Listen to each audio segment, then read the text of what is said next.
Hello students, welcome to class 10th. I am Poonam, your math teacher. How are you all? Hope you all are fine and safe at your home. So today we will discuss about chapter 3, pair of linear equation in two variable. So firstly we will talk about linear equation in one variable. Means आपने इस chapter में linear equation in two variables पढ़ना है. तो इससे पहले हम थोड़ा सा रिवीजन करते हैं 9th क्लास में जो आपने करा था pair of linear equation in one variable. ठीक है, तो वन वेरिएबल क्या होता है उसके पहले में हम टू वेरिएबल से पहले वन वेरिएबल थोड़ा डिस्कस करते हैं, देन हम टू वेरिएबल्स की तरफ चलेंगे. तो what is the linear equation in one variable? An equation in which variable contain 1 degree. 1 degree mean जिसकी पावर 1 होगी. This type of equation is known as linear equation in one variable. The example of the linear equation in one variable is 2x plus 1, 3x plus 2 and 4x plus 5. ये सारे examples है linear equation in one variable. ऐसे examples हम बहुत से बना सकते हैं linear equation in one variable. Okay क्योंकि यहाँ पर जो आपके पास ये x है इसकी पावर 1 है. इन सब x की पावर कितनी है? 1. तो इस टाइप की इक्वेशन जिसकी पावर 1 होती है, जिसमें जो वेरिएबल आपको गिवन होता है, ये वेरिएबल आपके पास कोई भी अल्फ़ाबेट हो सकता है. आप इसको ax प्लस बी की फॉर्म में भी इसकी जो जनरल फॉर्म होती है ax प्लस बी की फॉर्म में भी इसको रिप्रेजेंट कर सकते हो. यहाँ पे आप वेरिएबल x ले सकते हैं या फिर अदर वेरिएबल फॉर्म में भी. जैसे सपोज आपके पास कोई इक्वेशन है 2p प्लस 1 इक्वल टू 0. ये भी आपके पास एक लीनियर इक्वेशन है. ये मैटर नहीं करता कि वेरिएबल आपके पास x ही होगा, वेरिएबल आपका कोई भी हो सकता है, बट उस वेरिएबल की पावर जो होनी चाहिए वो 1 होनी चाहिए. तो this type of equation is known as linear equation in one variable. So now we are going to linear equation in two variable. अब हम किसकी तरफ जाएंगे? लीनियर इक्वेशन टू वेरिएबल की तरफ देखते हैं. Linear equation in two variable means उस इक्वेशन में आपके पास अब टू वेरिएबल्स आ जाएंगे. सपोज हमने कोई एग्जांपल लिया 2x प्लस 5y प्लस 2. ये आपके पास इक्वेशन है linear equation in two variable. जब हमने टू वेरिएबल की बात करी तो हमने यहाँ पे टू वेरिएबल सेलेक्ट कर लिए, एक x एंड y. अब ऐसे ही आप कोई भी इक्वेशन फॉर्म कर सकते हैं. सपोज आपने विद नेगेटिव साइन कोई इक्वेशन फॉर्म करनी है 4x minus 3y plus 1 equal to 0. तो ये भी आपके पास linear equation in two variable है. इसमें आपके पास दो वेरिएबल प्रेजेंट है, टू वेरिएबल आर प्रेजेंट. जिसमें आपके पास टू वेरिएबल प्रेजेंट होते हैं, ऐसी इक्वेशन आपकी linear equation in two variable हो जाती है. इसकी जनरल फॉर्म क्या होती है आपके पास? General form of linear equation in two variable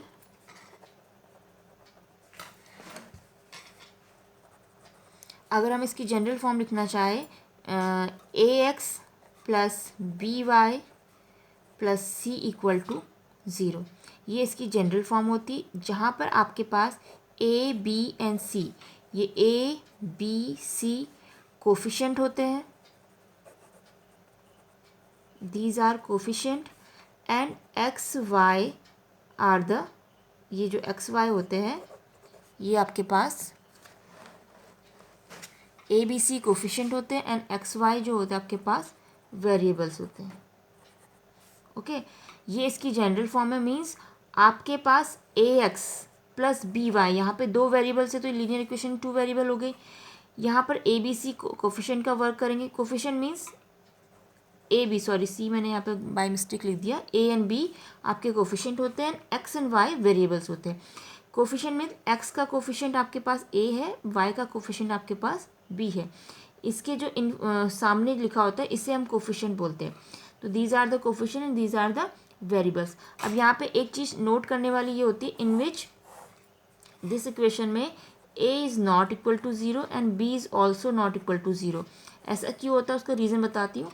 अगर ए ज़ीरो हो जाएगा मीन्स जीरो इंटू एक्स, इस इक्वेशन में अगर आप ए की जगह जीरो पुट करेंगे एंड बी की जगह A is not equal to zero and B is not equal to zero, अगर ये ज़ीरो होंगे तब की कंडीशन ये है, अगर आप इसको जीरो पुट करते zero into X and zero into Y plus C, तो ये पूरा जीरो इंटू एक्स आपका ज़ीरो हो जाएगा, जीरो इंटू वाई आपका ज़ीरो हो जाएगा, प्लस सी आपके पास सिर्फ एक कांस्टेंट सी रह जाएगा। ठीक है, तो अगर आपके पास ए और बी जीरो हो जाते हैं इट मीन्स तो फिर आपके पास ये लीनियर इक्वेशन नहीं, लीनियर इक्वेशन ना टू वेरिएबल होगी ना लीनियर इक्वेशन वन वेरिएबल। तो इस केस में आपके पास ए और B is not equal to zero होनी चाहिए। Same linear equation one variable के केस में भी यहाँ पे वेयर आप लिखते A is not equal to zero, A आपके पास ज़ीरो नहीं हो सकता। वैसे ही यहाँ पे भी ए आपके is not equal to zero हो जाएगा, B is not equal to zero. यहाँ पे ए बी सी जो आपके पास है ये तीनों ए बी एंड सी ये कोफिशिएंट तो है एक्स और वाई के साथ में, ये नंबर्स कैसे होते हैं, A B and C are the real numbers, ये सारे आपके पास रियल नंबर्स होते हैं। ओके, तो सबसे पहले मैंने आपको बताया linear equation one variable, then हम आए थे linear equation in two variable.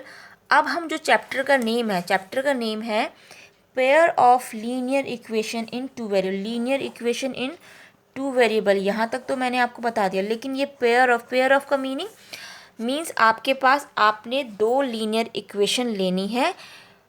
Pair मतलब आपने दो लीनियर इक्वेशन लेनी है। ठीक है, दो लीनियर इक्वेशन जो होंगी वो टू वेरिएबल फॉर्म में होगी। Linear equation in two variable जो आपके पास होगी वो आपको कितनी लेनी है, आपने पेयर मतलब उसके दो पेयर होने चाहिए, दो उसके जोड़े होने चाहिए। ठीक है, इसका मीनिंग है आपने दो लीनियर इक्वेशन लेनी है, linear equation in two variable आपने दो लेनी है, पेयर मतलब आपने दो पेयर लिखना है।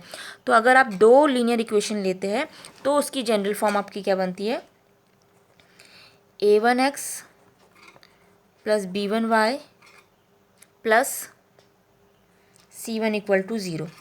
अगर आप दो लीनियर इक्वेशन का सपोज आपने लीनियर इक्वेशन टू वेरिएबल के पेयर लेने हैं तो आप फर्स्ट पेयर आप ये ले लेंगे एंड सेकंड पेयर आपका जो हो जाएगा वो a2x plus b2y plus c2 equal to zero. ठीक है, तो इस टाइप की आपके पास ये जनरल फॉर्म जो दोनों लीनियर इक्वेशन का होगा वो ऐसे हो जाएगा, a1x plus b1y plus c1 equal to zero and a2x plus b2y plus c2 equal to zero. ये इसकी जनरल फॉर्म हो गई।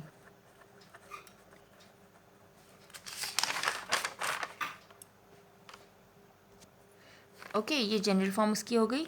अब हम बात करते हैं कि इसकी पर्टिकुलर डेफिनेशन क्या होती है, what is the definition of the linear equation in two variable, है ना। टू वेरिएबल्स की प्रॉपर जो डेफिनेशन है वो मैं आपको बताती हूँ। Two linear equation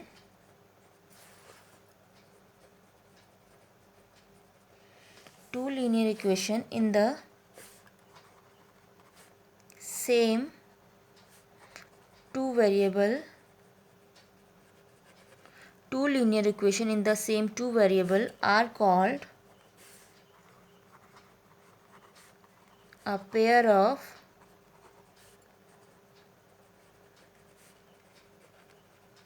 linear equation in two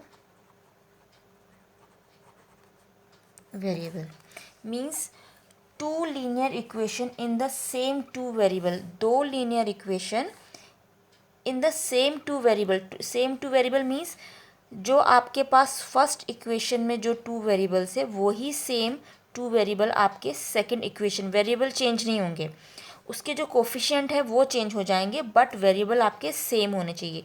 अगर वेरिएबल सेम नहीं होंगे तो इसके जितने भी मेथड्स अभी आगे मैं बताऊंगी वो हम उसमें फॉलो नहीं कर सकते। तो लीनियर इक्वेशन की pair of linear equation two variable की डेफिनेशन में आप लिखेंगे two linear equation in the same two variable are called a pair of linear equation in two variable. ऐसी इक्वेशन जिसके वेरिएबल्स आपके सेम होते हैं, ठीक है, तो उस वेरिएबल सेम जो आप होंगे उसके फॉर्मेट में जो दो इक्वेशन लिखी जाएगी वो आपकी linear equation in two variable हो जाएगी। फॉर एग्ज़ाम्पल इसकी नंबर फॉर्म में मैं आपको इसके दो एग्जांपल्स बता देती हूँ। सपोज़ हमने इसको इन जनरल, जैसे ये तो जनरल फॉर्म थी आपके पास, अगर इसको आपने प्रॉपर इसके कोफिशिएंट को नंबर्स फॉर्म में लिखना है तो आप कोई भी एग्जांपल ले सकते हैं। Suppose 3x plus 2y plus 1 equal to 0, या फिर अनदर एग्जांपल आप ले लीजिए 4x plus 5y plus 7 equal to 0। यहाँ पे आपको दिख रहा है कि ये जो वेरिएबल्स है वो सेम है, बट कोफिशिएंट जितने हैं इसके कोफिशिएंट और ये जो कांस्टेंट टर्म है ये सारे आपके रियल नंबर से बट डिफरेंट है। ये सेम होना ज़रूरी नहीं है इनका, बट कोफिशिएंट का इनके जो वेरिएबल्स है उनका सेम होना ज़रूरी होता है। ठीक है, तो ये linear equation in two variable के दोनों मैंने यहाँ पे आपको ये पेयर दिखा दिए। अब बात करते हैं कि अ pair of linear equation in two variable can be represented by two methods. First method होता है आपका graphical method and second method होता है आपका एल्जेब्रिक मेथड। ठीक है, तो आप लिखेंगे अ pair of linear equation. Video को पॉज करके आप इसको उतारते भी रहिएगा, ये सारे नोट्स आप इन नोट्स के अकॉर्डिंग ही एक्सरसाइज करेंगे। अ pair of linear equation in two variable can be represented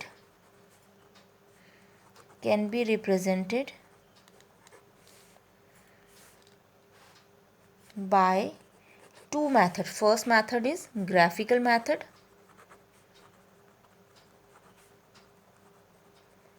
and second method is algebraic method.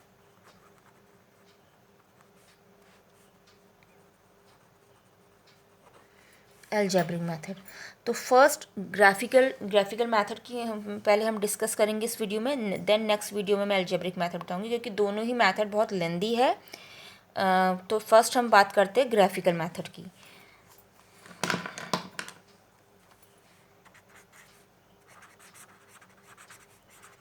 Graphical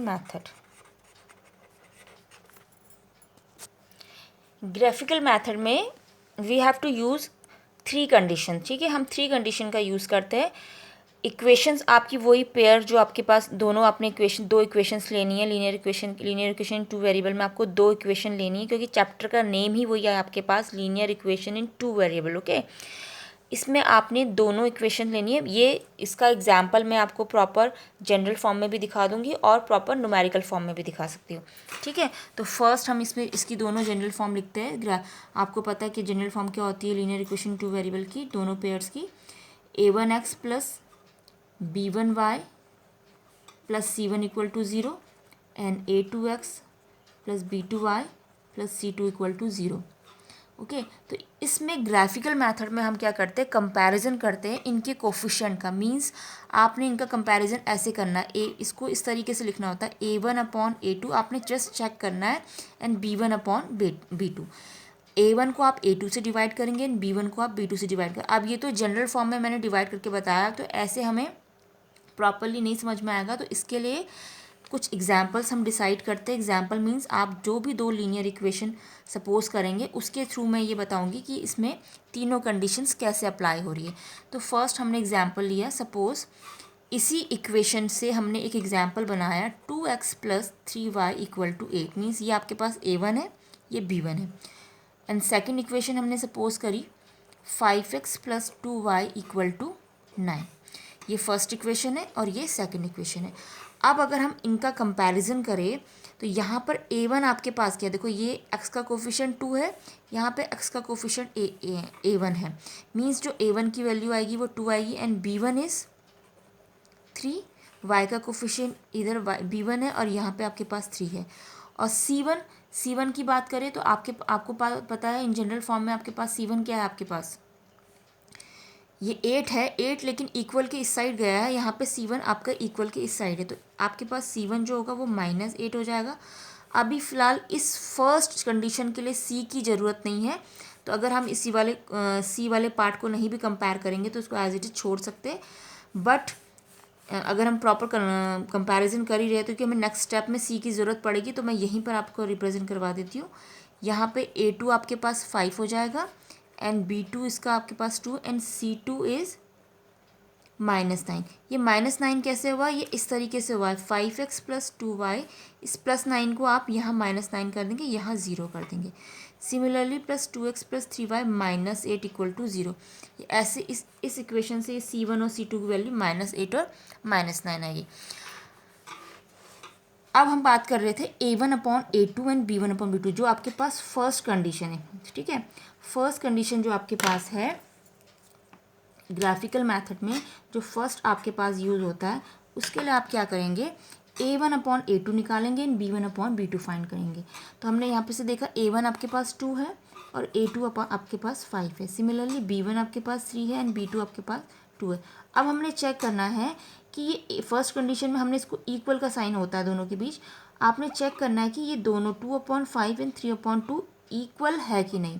अब आपको दिख रहा है कि 2/5 जो ये रैशनल नंबर है और ये जो रैशनल नंबर, ये बोथ आर, दोनों क्या है, बोथ आर नॉट इक्वल, ये दोनों ही आपके इक्वल नहीं है। तो इस केस में क्या होता है, जब आपको दो इक्वेशन में ऐसी सिचुएशन मिलेगी कि A1/A2 यानी कि x के कोफिशिएंट को डिवाइड करना एंड y के कोफिशिएंट को डिवाइड करके जो भी वैल्यू मिलेगी, अगर वो नॉट इक्वल टू होती है, इट मीन्स ऐसे केस में जब आप इन दोनों इक्वेशन का जब ग्राफ ड्रॉ करेंगे, ग्राफ इन द सेंस जब आप ग्राफिकल इसका रिप्रेजेंटेशन दिखाएंगे इस तरीके से, ग्राफ में आपका इन दोनों लाइंस इक्वेशन का ग्राफ में आप इसको रिप्रेजेंट करेंगे, तो आपको ये कंडीशन इसके लिए बिल्कुल नेसेसरी हो जाएगी कि इस केस में जो इन दोनों लाइंस से जो आपके पास एक लाइन आएगी, सपोज आपने इस इक्वेशन के लिए ग्राफ ड्रॉ करा और इस इक्वेशन के लिए आपने एक ग्राफिकल रिप्रेजेंटेशन दिखाया, तो आपके पास एक लाइन, दो लाइंस आएगी, एक इक्वेशन के लिए आएगी और एक इस इक्वेशन के लिए आएगी। तो दोनों लाइन इस तरीके से आएगी, कुछ इंटरसेक्ट करती हुई आएंगी लाइंस, ओके, मतलब एक दूसरे को कट करते हुए आपके पास लाइन आएगी। तो इस केस में ग्राफिकल मेथड में जो फर्स्ट आपने चेकिंग करनी होती है वो ये चेक करना होता है A1/A2 एंड B1/B2। अगर वो नॉट इक्वल टू आ गया तो इट मीन्स ये ज़रूरी है कि इसका जब भी आप ग्राफिकल रिप्रेजेंटेशन निकालेंगे तो आपकी दोनों इक्वेशन की जो लाइंस आएगी, मतलब एक इक्वेशन से एक लाइन आएगी, दूसरे इक्वेशन से दूसरी लाइन आएगी, ये जो दोनों लाइनें होंगी, ये दोनों लाइनें आपस में इंटरसेक्ट करेंगी। इंटरसेक्ट मतलब एक दूसरे को कट करती हुई आपको मिलेंगी। तो इस केस में पहला आपके पास जो कन्फर्मेशन आपके पास ये लिया जाएगा कि दोनों लाइनें आपकी इंटरसेक्ट होंगी, इंटरसेक्टिंग लाइंस, ठीक है। वी विल फाइंड दैट कि lines are intersect each other. Next इसमें आपके पास जो नेक्स्ट पॉइंट आपके पास होगी, सेकंड कंडीशन जो इसकी होती है, सेकंड कंडीशन के लिए आप क्या करेंगे, आपको इसमें ये चेक करना होता है कि how many solution of this type of equation. अगर आपके पास इस टाइप की इक्वेशंस आती है तो इसके सॉल्यूशन कितने आते हैं, ठीक है। सॉल्यूशन आपके पास ग्राफिकल मेथड में जो आपके पास pair of linear equation in two variable है, इसके लिए आपके पास अगर आपको वन सॉल्यूशन मिलता है, सेकंड कंडीशन में आपको क्या मिलता है, only one solution, okay, only one solution और यूनिक सॉल्यूशन। ये सेकंड कंडीशन होती है ग्राफिकल मेथड की, कि आपको फर्स्ट कंडीशन में तो आपको ये इंटरसेक्टिंग लाइंस मिलेगी, सेकंड कंडीशन इसमें क्या होता है कि इसका जो होता है वो सॉल्यूशन एक आता है, यानी कि यूनिक आता है। थर्ड कंडीशन इसमें है कि अगर आपके पास जो सॉल्यूशन है एक से ज़्यादा आ गया, सपोज आपके पास सॉल्यूशन जो है वो एक से ज़्यादा आ जाएगा, तो उस केस में आप क्या करेंगे कि उसको आप बोलेंगे कि वो कैसा, वो कंडीशन आपकी क्या होगी, कंसिस्टेंट होगी। मीन्स उसके लिए आप बोलेंगे कि उस जो भी आपको इक्वेशन गिवन होगी आप उसके लिए बोलेंगे थर्ड कंडीशन जो ग्राफिकल मेथड के अकॉर्डिंग होगी वो कंसिस्टेंट हो जाएगी। अगर आपके पास, आप ब्रैकेट में लिख देना, if the solution, if we will get more than one solution, if we will get more than one solution। अगर आपको एक से पहले, तो इसमें ग्राफिकल मेथड में आपके पास ओनली वन सॉल्यूशन मिलेगा जो कि यूनिक सॉल्यूशन होगा, और अगर आपको एक से ज़्यादा सॉल्यूशन मिल जाता है तो आप बोलोगे उस केस में वो कंसिस्टेंट आपका होगा, ठीक है। तो ये तीनों पॉइंट्स आपने वहाँ पे प्रॉपर दिखाना पड़ेगा कि अगर ऐसा है तो आपके पास ये तीन कंडीशन मस्ट होगी उसके लिए। अब सेकंड इसमें है,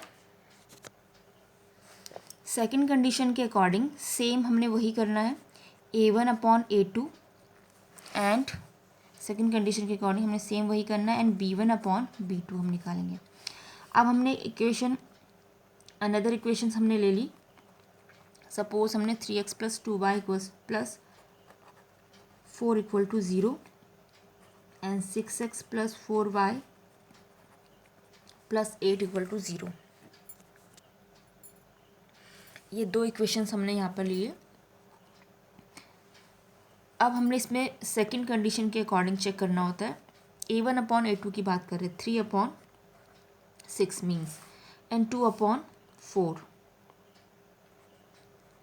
ओके, यहाँ पे हम इस सेकंड कंडीशन में c1 को भी लेते हैं, c1/c2। c1 आपके पास क्या 4/8। ओके, अब जब हम इसको रिड्यूस करेंगे मीन्स यहाँ पे ये रिड्यूस हो रहा है, 3 1 जा 3, 3 2 जा 6, ये भी रिड्यूस हो रहा है, 3 1 जा 2 1 जा 2, 2 2 जा 4 एंड 4 1 जा 4, 4 2 जा 8। इसके अगर आपके पास linear equation in two variable का जो पेयर आपके पास है, उसमें आपके पास अगर ऐसी कंडीशन आती है कि उनके जो कोफिशेंट है, मतलब x का कोफिशेंट, y का कोफिशेंट, और यहाँ से भी y और x के कोफिशेंट को अगर हम डिवाइड करते हैं, कंपेयर करते हैं इस वाले से, इससे कंपैरिजन करते हैं इस इक्वेशन से, और हमारे पास कुछ ऐसा केस बनता है कि आपके पास ये तीनों a1/a2, b1/b2 and c1/c2 equal आ जाते हैं। ठीक है, अगर ये इक्वल आ जाते हैं, अगर ये दो आपके इक्वल आ जाते हैं, सपोज आपके पास a1/a2 एंड b1/b2 इक्वल आ गया। अभी अब c1 की अगर हम बात ना करें, अगर हम सिर्फ इतना देखें, अगर ये दो इक्वल हो जाते हैं तो c1/c2, तो फिर आप लिखेंगे ये c1/c2, फिर हम लिख लेंगे यहाँ पे, ये लिखना ज़रूरी हो जाता है। तो इस केस में क्या होता है, इसके लिए कंडीशन क्या होती है, तो ये इसके लिए पॉइंट हमने फर्स्ट जो मैंने वहाँ पे भी पॉइंट्स बताए हैं, इसके लिए जो फर्स्ट पॉइंट होगा उसके फर्स्ट पॉइंट में आप लिखेंगे कि इस टाइप की सिचुएशन में जब आप इन लीनियर इक्वेशन के लिए ग्राफिकल रिप्रेजेंटेशन करेंगे, तो जो भी ग्राफ ड्रॉ करेंगे उसमें इस इक्वेशन की लाइन और इस इक्वेशन की लाइन ऐसे होगी। सपोज एक लाइन ऐसे है, ठीक है, फर्स्ट वाली इक्वेशन की लाइन ऐसी है।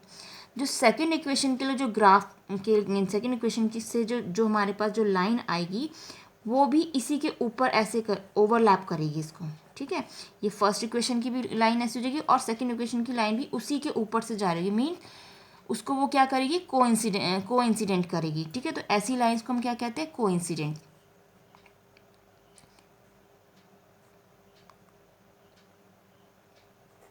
तो आप इसमें लिख देंगे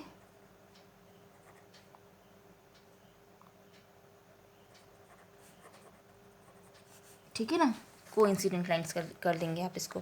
सेकंड पॉइंट इसमें है, इस टाइप की इक्वेशन के लिए आप इसमें आपके पास सॉल्यूशन, उसमें तो आपके पास यूनिक सॉल्यूशन मिलता है, और इस टाइप की इक्वेशंस के लिए आपके पास इनफाइनाइटली मैनी सॉल्यूशंस हो जाते हैं, इनफाइनाइटली मैनी सॉल्यूशंस बनते हैं। एंड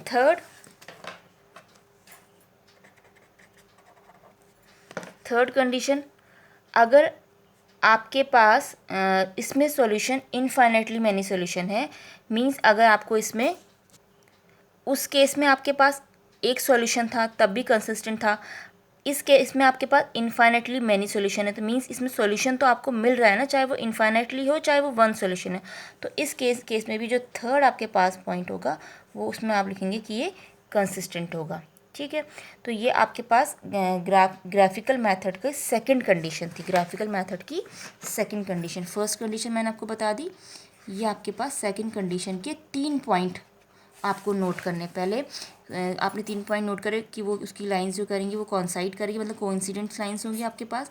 सेकंड आपके पास इनफाइनाइटली मैनी सॉल्यूशंस होंगे, एंड थर्ड आपका कंसिस्टेंट होगा। सिमिलरली मैंने फर्स्ट वाला मैं एक बार फिर से रिवाइज करा देती हूँ। इसमें मैंने आपके पास सिर्फ a1/a2 b1/b2 को लिया था। उस वाले केस में मैंने बताया था कि a1/a2 b1/b2 इक्वल आ जाएगा तो आप c1/c2 को भी ले लेंगे। इसमें आपके पास नॉट इक्वल टू आता है, नॉट इक्वल टू जब आएगा तो आपकी जो पहली कंडीशन होगी कि उसमें लाइंस का ग्राफिकल रिप्रेजेंटेशन जब आप करेंगे तो मस्ट है कि वो इंटरसेक्टिंग लाइंस आएगी। सेकंड आपके पास उसका एक ही सॉल्यूशन होगा, और एक सॉल्यूशन होगा तो वो कंसिस्टेंट होगा। उस केस में आपके पास लाइन एक दूसरे के ऊपर ओवरलैप करेंगी। ठीक है, एंड सेकंड कंडीशन मैंने बताया उसकी इनफाइनाइटली मैनी सॉल्यूशन होंगे, मैनी सॉल्यूशन है तो वो भी कंसिस्टेंट होगा। अब बात करते हैं ग्राफिकल मेथड की सबसे last condition, means third condition. ये सारी कंडीशंस प्रॉपरली आप उसको नोट कर लीजिएगा। थर्ड कंडीशन में आपके पास क्या होता है, सेम हमारे पास हम एक इक्वेशन एज्यूम करेंगे, देन उसका कंपैरिजन करेंगे। Suppose we take two equations, 2x + 3y - 5 = 0 and 4x + 6y + 9 = 0. A1/A2, B1/B2 and C1/C2. A1/A2 आपके पास 2/4 हो गया and 3/6 B1/B2 equal to C1/C2 -5/9 -5/9। 2 1 जा 2, 2 2 जा 4, 3 1 जा 3, 3 2 जा 6। इस केस में आपके पास ये तो इक्वल है बट ये इक्वल नहीं है। A1/A2 और B1/B2 तो इक्वल आ गया बट C1/C2 इसके इक्वल नहीं है। तो ऐसे केस अगर आपके पास ऐसी कंडीशन बनती है, आपके पास क्वेश्चन में इक्वेशन गिवन होंगी दोनों इक्वेशन के लिए आप चेक करेंगे, चेक करने पे आपके पास जैसी कंडीशन अप्लाई बनेगी, अगर आपके पास ऐसी कंडीशन बनती है तो आप पहला इसका जो फर्स्ट कंडीशन आपके पास इसके अंदर का जो फर्स्ट पार्ट होगा उसके लिए आप कहेंगे and second part and third part. First part आपके पास होगा, सबसे पहले मैंने बताया था उसमें इंटरसेक्टिंग लाइन आई थी, सेकंड में आपको बताया था कि ओवरलैप कर रही थी, ठीक है, कोइंसिडेंट लाइन थी। थर्ड कंडीशन में आपको जो लाइंस मिलेगी वो पैरेलल लाइंस मिलेंगी एंड ऐसी इक्वेशन के आपके पास पैरेलल लाइंस, देखो आपने ग्राफिकल रिप्रेजेंटेशन आप करेंगे, पहली इस इक्वेशन का सपोज आपके पास एक लाइन ऐसे मिल गई, ठीक है, इस इक्वेशन के लिए सपोज आपके पास ये लाइन ऐसे मिल गई, ये दोनों लाइंस क्या है आपस में पैरेलल से एंड दे नेवर मीट, है ना, आपको पता है कि ये कभी भी नहीं मिलती है। तो ऐसे केसेस में क्या होता है कि अगर टू लाइंस पैरेलल हैं वो कहीं पे जाकर हमें पता है कि पैरेलल लाइंस कभी भी नहीं मिलती है ना, तो वो कहीं पे मिलेंगी, तो ऐसे केस में क्या होता है कि हमें सॉल्यूशन नहीं मिलता है, तो इस केस में सॉल्यूशन आपको नहीं मिलेगा, नो सॉल्यूशन। अगर सॉल्यूशन नहीं मिलेगा तो वो क्या हो जाएगा, इनकंसिस्टेंट हो जाएगा, वो कंसिस्टेंट नहीं रहेगा, फिर वो आपके पास इनकंसिस्टेंट हो जाएगा। क्लियर हो गया। तो ये बहुत इजी है, इसको बहुत ट्रिकी वे से आप लोग समझेंगे तो बहुत इजीली आ जाएगा। और इससे रिलेटेड क्वेश्चन हम अब एक्सरसाइज में करेंगे। अब हमें नेक्स्ट वीडियो में आपको एल्जेब्रिक मेथड क्या होता है उसके बारे में बताऊंगी।